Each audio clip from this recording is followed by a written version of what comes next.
Hi friends, நம்ம எல்லாருடைய வாழ்க்கையிலும் எல்லாரும் எதிர்பார்க்குற காரியம் என்ன அப்படின்னு சொல்லி பார்த்திங்கன்னா, அடுத்தவங்க நம்மளுக்கு மதிப்பு தரணும், மரியாதை தரணும், வேல்யூ பண்ணணும் அப்படின்னு சொல்லிலாம் நம்ம நிறைய டைம் எதிர்பார்ப்போம்.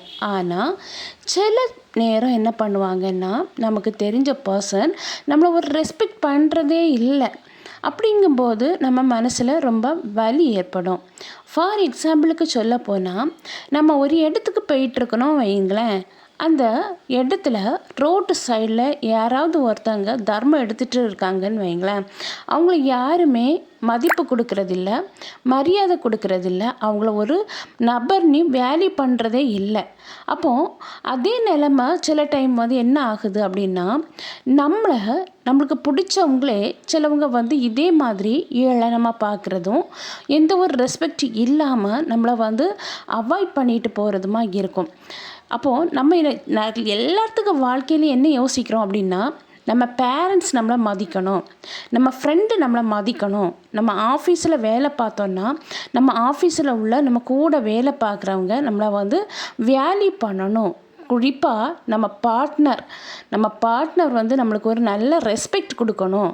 இன்னொன்று லவ்வர் நம்மளை புரிஞ்சு நடந்துக்கணும், நம்மளை ரெஸ்பெக்ட் பண்ணணும் அப்படின்னு சொல்லிலாம் நம்ம நல்லா எதிர்பார்ப்போம். ஆனால் அவங்க கொடுக்கலன்னா, அதை நம்ம எதிர்பார்த்த அந்த ரெஸ்பெக்டு, வேல்யூ எதுவுமே அவங்க நமக்கு தரலைன்னா, நம்மளை மதிக்காமல் மரியாதை இல்லாமல் சில டைம் அவங்க பேசுனாங்கன்னா, நம்ம மனசு என்ன ஆகுது அப்படின்னா சுக்கு நூறாக உடஞ்சி போகும். அப்படி நம்ம மனசு சுக்கு நூறாக உடையும் போது அதுலேருந்து வெளியும் வர முடியாது. ஆனால் இது தெரிஞ்சுக்கிட்டிங்கன்னா உங்கள் வேல்யூ பல மடங்கு உயரும். அடுத்தவங்க உங்களை நல்லா மதிப்பாங்க. ஃபார் எக்ஸாம்பிளுக்கு உங்கள் பேரண்ட்ஸ்னாலும் சரி, உங்கள் ஃப்ரெண்டுனாலும் சரி, உங்கள் ஆஃபீஸில் வேலை பார்க்குறவங்கனாலும் சரி, உங்கள் லவ்வர்னாலும் சரி, உங்கள் பார்ட்னர்னாலும் சரி, நான் சொல்கிற இந்த காரியங்களை நீங்கள் உங்கள் லைஃப் ஸ்டைலில் கொண்டு வரும்போது அது உங்களுக்கு ஒரு பெரிய ரெஸ்பெக்டாக வாங்கி கொடுக்கும். மதிப்பு மரியாதை நம்மளுக்கு தானே வரும். நம்ம போய் கேட்க தேவையே கிடையாது. வாங்க இப்போ நம்ம வீடியோக்குள்ளே போகலாம். நம்ம மக்கள் எவ்வளவு நம்மளை வேல்யூ பண்ணணும் அப்படின்னு சொல்லி நமக்குள்ள ஒரு ஆசை இருந்தாலும் அதை நம்ம செயல்முறையில் கொண்டு வர்றது கிடையாது. சின்ன வயசில் இருந்தே நீ எதுக்கும் பிரயோஜனம் இல்லாதவன், நீ எதுக்கும் உதவாதவன் அப்படின்னு சொல்லி சில வார்த்தைகளை நம்ம பேரண்ட்ஸ்கிட்ட இருந்தும் கேட்போம், இல்லைன்னா நமக்கு தெரிஞ்சவங்ககிட்ட இருந்தும் கேட்டு நம்மளுக்குள்ள ஒரு தாழ்வு மனப்பான்மை வரும்போது நம்மளை அறியாமே நம்ம ஒன்றுக்குமே உதவாதவங்களோ அப்படிங்கிற ஒரு எண்ணம் நமக்குள்ளே வந்துடும். அப்படி வராமல் முதல்ல நம்ம அடுத்தவங்க நம்மளை வேல்யூ பண்ணணும், அடுத்தவங்க நமக்கு ரெஸ்பெக்ட் கொடுக்கணும் அப்படிங்கிறத நம்ம ஆசைப்பட்டாலும் முதல்ல நம்மளை ரெஸ்பெக்ட் பண்ணணும்.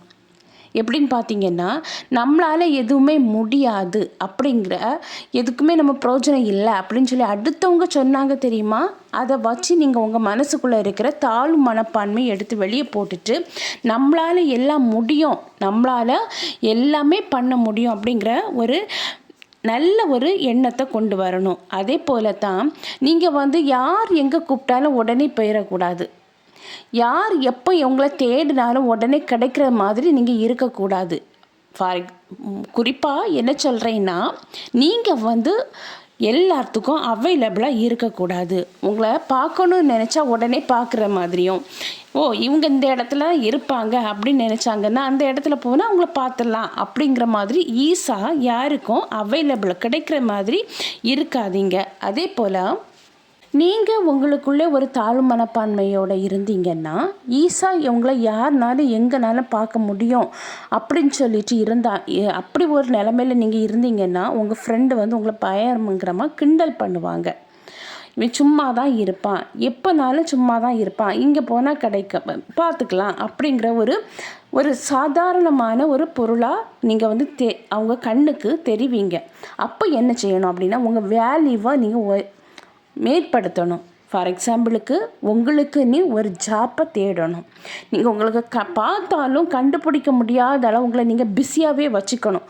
எப்போவுமே நீங்கள் அவைலபிளாக கிடைக்கிற ஒரு பர்சன் இல்லை அப்படின்னு சொல்லி அவங்களுக்கு புரிய வைக்கணும். இப்படி நீங்கள் உங்களை நீங்களே மெருகேற்றும் போது உங்களை நீங்களே உங்கள் வேல்யூ பண்ணும்போது உங்கள் வேல்யூ ஆட்டோமேட்டிக்காகவே அடுத்தவங்க பார்வைக்கு என்னதாகிரும், பெருசாக தெரிய தொடங்குவீங்க. அதுக்கு அடுத்தது ஒருத்தங்கிட்ட நீங்கள் போய் பேசுகிறீங்கன்னு வைங்களேன், பேசும்போது ஏதாவது ஒரு வார்த்தை நீங்கள் சொல்லுவீங்க. அந்த வார்த்தை சொன்னீங்கன்னா அதை கண்டிப்பாக பூர்த்தி பண்ணவங்களா இருக்கணும். ஒரு வார்த்தை சொல்லிவிட்டு நீங்கள் அதை சொல்லி முடிச்சுட்டு திருப்பி அந்த வார்த்தையை நீங்கள் சொன்ன அந்த வார்த்தையை பூர்த்தி பண்ண முடியாமல் நீங்கள் அப்படி இருந்தால் என்ன நினைப்பாங்கன்னா, இவன் எப்போவுமே இப்படி தான் பேசுவான், ஆனால் அவனால் எதுவுமே செய்ய முடியாது அப்படின்னு சொல்லி நினைப்பாங்க. அதனால ஒன்று நீங்கள் வாக்கு கொடுத்தீங்கன்னா கண்டிப்பாக அதை செய்து முடிக்கிற ஒரு பர்சனாக இருக்கணும். இப்போ நீங்கள் ஒரு ஆஃபீஸில் ஒர்க் பண்ணுறீங்கன்னு வைங்களேன், அங்கே ஒரு மீட்டிங் நடந்துகிட்டு இருக்குது. அப்போ எல்லாரும் பேசிகிட்டு இருக்காங்கன்னு வைங்களேன். அப்போது நீங்கள் பேசும்போது இடையில ஒருத்தங்க உங்களுக்கு ஆர்கியூமெண்ட் பண்ணுறாங்கன்னா நீங்கள் அமைதியாக இருந்து கேட்டுட்டு திருப்பி நீங்கள் சொல்ல வரும்போது அங்கே என்ன ஆகுன்னா உங்கள் மதிப்பு கொஞ்சம் கம்மி ஆகுது. ஏன்னா நீங்கள் பேசிகிட்டு இருக்கும்போதே இடையில ஒருத்தங்க பேச வராங்க. அப்படின்னா என்ன பண்ணணும் அப்படின்னா, ஒரு செகண்ட் அமைதியாக இருந்துட்டு அவங்க பேசுகிறத கேட்டுட்டு என்ன சொல்லணும்னா, இப்போ நான் பேச வர்றது என்னென்னா பொறுமையாக கேளுங்க அப்படின்னு சொல்லி நீங்கள் சொல்கிற வார்த்தை கரெக்டானதாகவும் வேல்யூ மிகுந்ததாகவும் அடுத்தவங்களால் ஓ அப்படியா அப்படின்னு சொல்லி கேட்குற அளவுக்குள்ள வார்த்தைகளை நீங்கள் பேசணும். குறிப்பாக அடுத்தவங்களுக்கு ரெஸ்பெக்ட் கொடுங்க. இப்படி ரெஸ்பெக்ட் நம்ம கொடுக்கும்போது ஆட்டோமேட்டிக்காகவே அவங்க நமக்கு ரெஸ்பெக்ட் தர தொடங்கிடுவாங்க. எல்லா மனிதன்ட்டையும் ஏதாவது குறை இருந்துட்டு தான் இருக்கும். அப்போது உங்கள்கிட்டையும் ஏதாவது குறை இருக்கும். குறை இல்லாத மனுஷன் யாருமே இல்லை. அந்த குறைகளை தயவு செய்து மறைக்கணும் அப்படின்னு சொல்லி நினைக்காதீங்க. சிலவங்க என்னென்னா குறைகளை அடுத்தவங்க தெரிஞ்சிட்டுனா அவங்க நம்மளை வேல்யூ பண்ண மாட்டாங்களோ அப்படின்ட்டு அந்த குறைகளை மறைப்பாங்க. ஆனால் நம்ம எவ்வளவுதான் நம்ம குறைகளை மறைச்சாலும் நம்ம எதில் இருக்கிறவங்க அதை கண்டிப்பாக கண்டுபிடிச்சிருவாங்க. அந்த குறைகளை நீங்கள் ஏற்றுக்கொள்ள பழகணும். ஃபார் எக்ஸாம்பிளுக்கு நீங்கள் +2 தேர்வில் ஃபெயில் ஆகிட்டீங்கன்னாலும், நான் ஃபெயில் ஆகிட்டேன், பட் நான் இப்போ ஹார்ட் ஒர்க் பண்ணினதுனால நான் இதை இப்படி இருக்கிறேன் அப்படின்னு சொல்லி அந்த குறைகளை நம்ம என்ன செய்யணும், மறைக்காமல் அதை ஏற்றுக்கொள்ளும்போது நம்மளுக்கும் ஒரு செல்ஃப் கான்ஃபிடென்ட் இன்க்ரீஸ் ஆகும். இன்னொன்று, நம்ம ஃபெயில் ஆனால் கூட அதோடு நிறுத்தி போகலாம், முயன்று படித்ததுனால இப்படி இருக்காங்க அப்படின்னு சொல்லி அவங்களுக்கும் நம்ம மேலே ஒரு ரெஸ்பெக்ட் வர சான்ஸ் இருக்குது. அது போலவே ஏதாவது ஒரு இடத்துல வாக்குவாதம் வருதுன்னு வைங்களேன். அப்போது சிலவங்களுக்கு பார்த்தீங்கன்னா வாக்குவாதம் போடுறது பிடிக்கலைன்னா சரி எல்லா தப்பும் ஏமால தான் அப்படின்னு சொல்லி ஒரு வார்த்தைகளை சொல்லுவாங்க. அப்படி நம்ம சொல்லும்போது நம்மளை ஐயோ நல்ல பையனாக இருக்கானே, நல்ல பொண்ணாக இருக்காளே அப்படின்னு சொல்லி யாரும் நமக்கு சர்டிஃபிகேட் தர போகிறதில்ல. மாறாக என்ன நினைப்பாங்கன்னா நம்மளை குறைவாக எதை போடுவாங்க பாரு, நம்மளுக்கு பயந்து எல்லா தப்பையும் செய்யாத தப்பையும் அவன் மேலே திணிச்சிட்டான் அப்படின்னு சொல்லி சொல்லுவாங்க. அப்படி இல்லாமல் உங்கள் மேலே எந்த தப்பும் இல்லை அப்படின்னா உங்கள் வார்த்தை வேல்யூவானதாக இருக்கணும். நான் எந்த ஒரு தப்பும் பண்ணலை அப்படின்னு சொல்லி சண்டையும் வந்துடக்கூடாது. ஆனால் அது வேல்யூ மிகுந்ததாக இருக்கணும். அடுத்தவங்க கவனத்தை ஈர்க்கக்கூடிய நிலைமையில் நீங்கள் பேசணும். அப்படி பேசும்போது உங்கள் மதிப்பு அங்கே கூட தான் செய்யுமே தவிர குறையாது. அதே போல் தான் சிலவங்களை பார்த்தீங்கன்னா சிலவங்க மட்டம் தட்டி பேசுவாங்க, டிக்ரீஸாக அப்படி குறைச்சி டிக்ரீஸ் பண்ணி பேசுவாங்க. இவன் சரியே இல்லை அப்படின்னு சொல்லி அப்படி பேசக்கூடாது. அதாவது எதிர்த்தாப்பில் இருக்கிற உங்களை எதிர்த்துட்டு இருக்கிற நபரை ஒரு நாளும் நீங்கள் என்ன செய்யக்கூடாதுன்னா குறைச்சி பேசவே கூடாது. அவங்க வேலையை பார்க்கட்டு, நம்ம வேலையை பார்ப்போம் அப்படின்னு சொல்லி நீங்கள் உங்கள் வேலையில் தான் கான்சென்ட்ரேஷனை கொண்டு வரணுமே தவிர அடுத்தவங்களுக்கு நம்மளை பிடிக்கலை, அடுத்தவங்க நம்மளை குறைச்சிட்டாங்கன்னு சொல்லி நீங்கள் அவங்கள மட்டம் தட்டி பேசும்போது அங்கே அவங்க மரியாதை கம்மியாகுது. திடீர்னு பாருங்கள், சில வீட்டில் பார்த்தீங்கன்னா பேரண்ட்ஸ் இன்னும் தன்னோட குழந்தைய இன்னொரு குழந்தைங்க கூட கம்பேர் பண்ணி பார்ப்பாங்க. பாரு அவன் எவ்வளோ மார்க் எடுத்திருக்கான் அப்படின்னு சொல்லி குடும்பத்துக்குள்ளே இதெல்லாம் நடக்கும். அப்போது நீங்கள் என்ன சொல்லணும் அப்படின்னா, ஐயோ அவங்க அவ்வளோ மார்க் எடுத்துட்டாங்க அப்படி வேண்டி சொல்லி ஃபீல் பண்ணக்கூடாது. அவன் நல்ல ஹார்ட் ஒர்க் பண்ணியிருக்கிறதுனால அவன் மார்க் எடுத்திருக்கான் அப்படின்னு சொல்லும்போது உங்கள் மேலேயும் ஒரு ரெஸ்பெக்ட் வரும், பரவாயில்லை அப்படின்னு சொல்லிட்டு. அதனால அடுத்தவங்க கிட்ட உங்களை யாராவது கம்பேர் பண்ணி பேசுனாங்கன்னா, ஆஃபீஸ்லனாலும் சரி, லவ்வர்ஸ் வந்து சிலவங்களை வந்து கம்பேர் பண்ணி பேசும்போது நீங்கள் அதை அப்செட் பண்ணிவிட்டு நீங்கள் வந்து அதுக்கு அழகான பதிலை சொல்லும்போது அங்கே உங்கள் வேல்யூ வந்து கூட தான் செய்யுமே தவிர குறையவே குறையாது. குறிப்பாக என்ன சொல்கிறேன் அப்படின்னா, உங்களை ஒருத்தங்க மதிக்கணும்னா உங்களுக்குன்னு ஒரு அடையாளத்தை நீங்கள் ஏற்படுத்தி கொள்ளணும். உங்களுக்கு ஒர்க்கை இன்க்ரீஸ் பண்ணுங்கள். சோம்பேறியாக இல்லாமல் வாழ்க்கையில் எப்படி முன்னேறலாம் அதை யோசிங்க.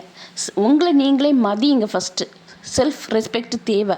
அப்படின்னு நீங்கள் உங்களை மதித்து உங்கள் ட்ரெஸ்ஸில் கான்சன்ட்ரேஷன் பண்ணி உங்களுக்கு முக்கியத்துவம் கொடுத்து உங்கள் தொழிலுக்கு நீங்கள் முக்கியத்துவம் கொடுத்து நீங்கள் வாழும்போது உங்களை இழந்து போன மரியாதை பழையபடியும் உங்கள் பக்கத்தில் வரும். உங்களை வேண்டான்னு சொல்லிட்டு போனவங்க கண்டிப்பாக உங்களை தேடி வருவாங்க. ஏன்னா உங்கள் வாழ்வாதாரம் அதிகரிக்கும் போது நீங்கள் பார்க்குறதுக்கு ரெஸ்பெக்ட் மிகுந்த மனிதனாக வாழ்க்கையிலனாலும் சரி ஒர்க்கில்னாலும் சரி உயர்ந்து நிற்கும்போது உங்களை வேண்டான்னு சொல்லிட்டு போனவங்க உங்களை வந்து கெஞ்சுவாங்க. யாருக்கும் அவைலபிளாக இருக்காதீங்க. ஈஸியாக கிடைக்கிற ஒரு பொருளாக இருக்கவே இருக்காதீங்க. சோம்பேறியாக இருக்காதுங்க. உங்கள் வாழ்வாதாரத்தை உயர்த்தும் போது உங்களை வேண்டான்னு சொல்லிட்டு போனவங்க, உங்களை மதிக்காதவங்க உங்களை தேடி வந்து கெஞ்சுவாங்க. ஓகே ஃப்ரெண்ட்ஸ், இந்த வீடியோ உங்களுக்கு பிடிச்சிருக்குன்னு நினைக்கிறேன். நான் உங்களை நெக்ஸ்ட் வீடியோவில் மீட் பண்ணுறேன். அதுவரை பை, see you. உங்களுக்கு இந்த வீடியோ பிடிச்சிருந்துன்னா லைக் பண்ணுங்கள், ஷேர் பண்ணுங்கள், சப்ஸ்கிரைப் பண்ணுங்கள். பக்கத்தில் இருக்கிற ஆல்ங்கிற பட்டனை கிளிக் பண்ணிக்கிங்க. அப்போ தான் நான் போடக்கூடிய வீடியோ உடனுக்குடன் அப்லோட் ஆகும்.